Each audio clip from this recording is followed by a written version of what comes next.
I'm Father Kasmir Nema, and it is a pleasure to welcome Father Stanisław Grodź, SVD. He's one of very productive missionaries, productive SVDs. Have written a lot of articles, academic articles in different fields. And we are going to find out, besides writing articles, what else he has done for the society, for SVD in particular. Father Stanisław, welcome. Thank you. Father, can you share with us what inspired you to join the Society of Divine Word in 1984? Well, partly family connections. My uncle was an SVD. We have had some family connections, but then I took part in some of summer retreats. That time the groups were big, over 100 youngsters were attending, and what struck me always that was the program was composed of an interesting mixture of work, prayer, free time, possibilities to read and studies. So I think that was something that captivated me. And then since joining society, you immediately chose Africa as your training program place. Why Africa, particularly Ghana? Well, not really. Well, yeah, that was a long process, and I think it was also linked partly with my studies, because I had an opportunity to start early on doing some research in the area of the study of religion, and Africa was suggested to me by my professor and later the promoter. West Africa as a particular area of interest. So I started a bit of reading, but then an offer to do a OTP in Africa came, in Ghana in particular. I had never thought about doing OTP. I was more ready for the studies, not doing OTP, but well, that offer came as a sort of go for it. This is the thing. So I did. So was it a calling, curiosity, or something else?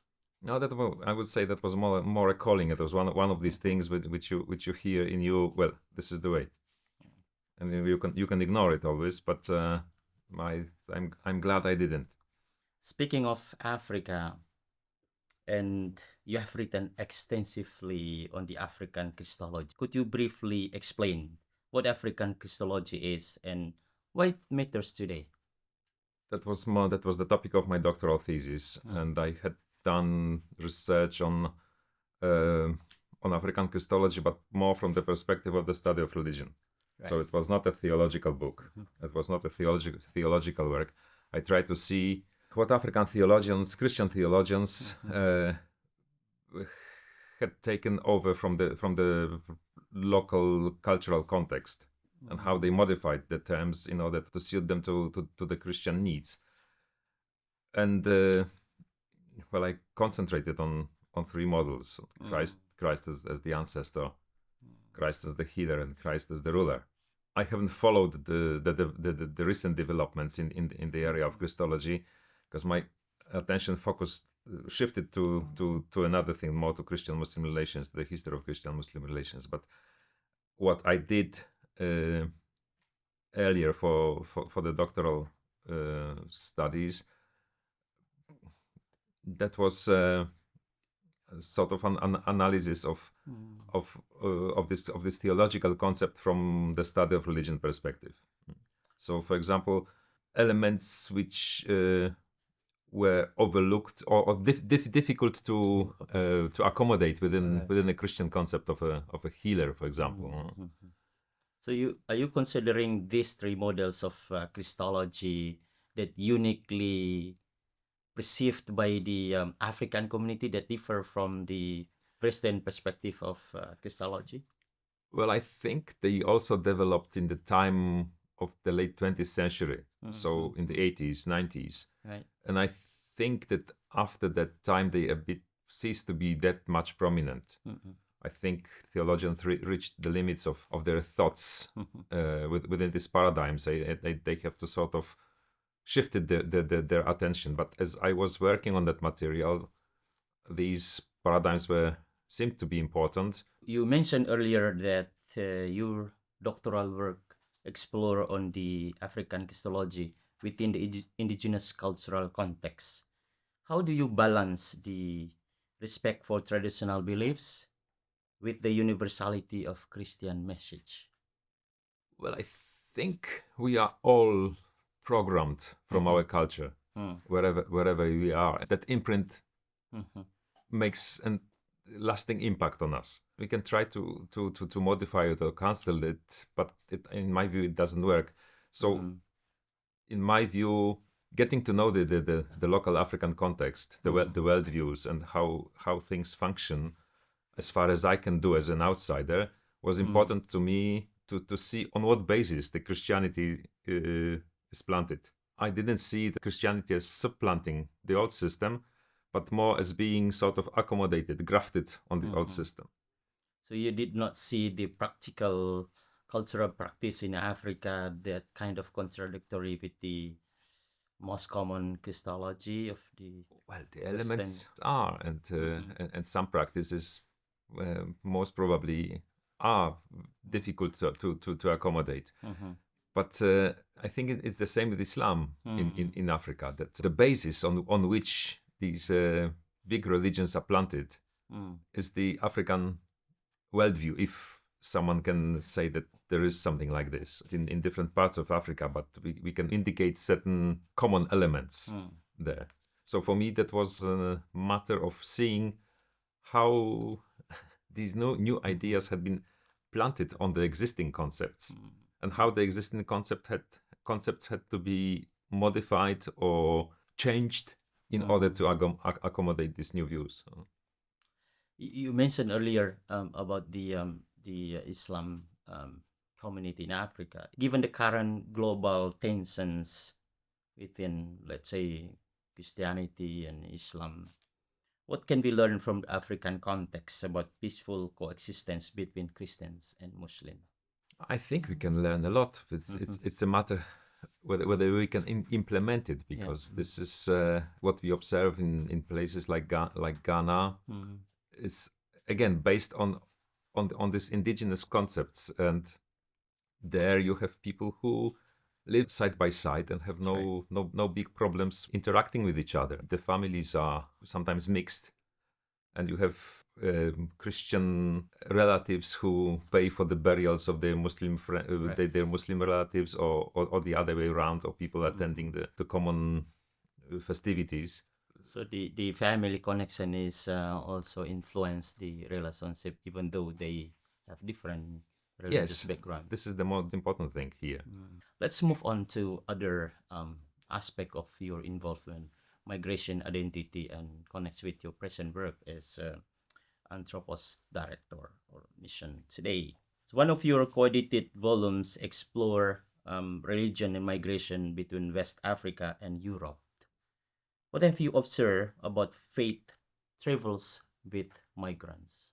With that volume, that was more than 10 years ago, and we tried to do something that was very difficult to attain that time, because we wanted to focus on Muslim migrants, particularly from West Africa in Europe, because Christians had been quite well researched, and Christian migrants have been visible. Many countries in West Africa are strongly marked by Islam, and people from these areas to come to Europe. Right. Where are they? You see different ethnic backgrounds of migrants, but these Africans seem to vanish somewhere. But it was a bit difficult, because at that time we couldn't find partners who would have researched original communities, or the links between countries of origin and the countries of migration, and how things move between them, how they travel. Given your present role in the society as director of the Anthropos, how do you continue to explore these global connections between culture, religion, and mission? Where I am placed now, it's a sort of publishing office of the Anthropos Institute. 20 years ago, Anthropos had been reshaped into a international network of scholars. Right. And the coordinator, who is the head of that network, this is Roger Schroeder from Chicago. where I am placed, that was the old center, which had been reshaped into the publishing section of the Anthropos Institute. So we are mostly focusing on publishing the journal. We are not that many in San Augustine at the moment, and publishing the journal, which is multilingual, is increasingly a challenge for us. We review articles, we review books.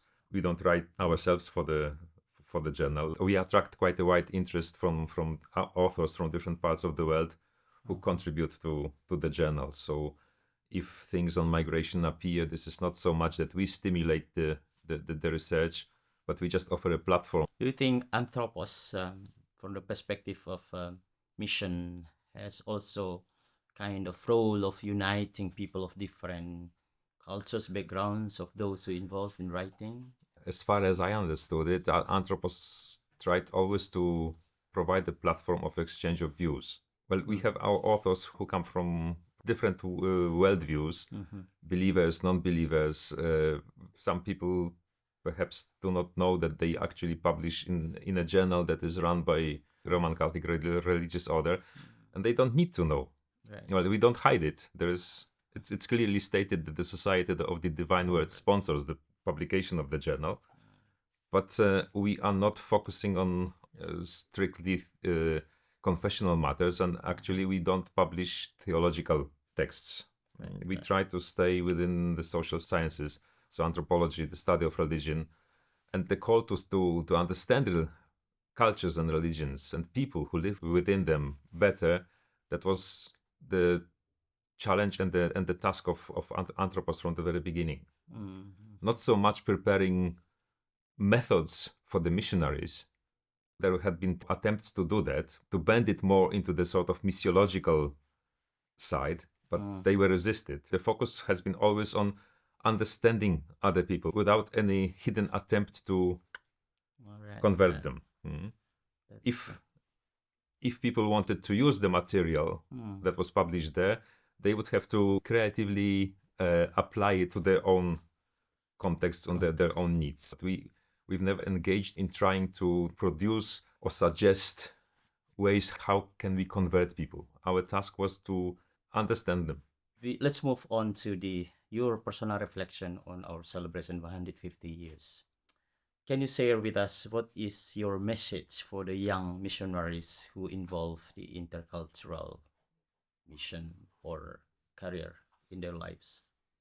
I think it stays the same as for all of us. I mean, joining the SVD, we've been asked or also challenged to be ready to get out of our own cultural confines, not to deny them, but being rooted within them, be also ready to go over to other cultures, to people who think differently, who live differently, and live with them, not so much as strangers, but as far as possible as one of them.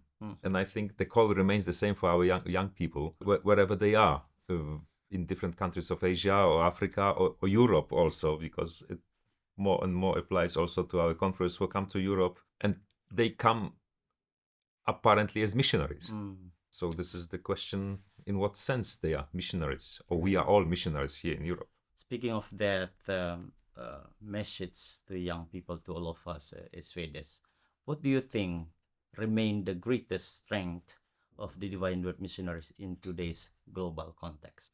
I think our greatest strength lies apart from purely religious level, where we try to maintain our contact with God. It lies in our internationality, in the fact that we live as international groups or people coming from different cultural backgrounds who have been put together sometimes unwillingly as a mixed group with the task and challenge, okay, do something good together. And I think this is one of our strongest points.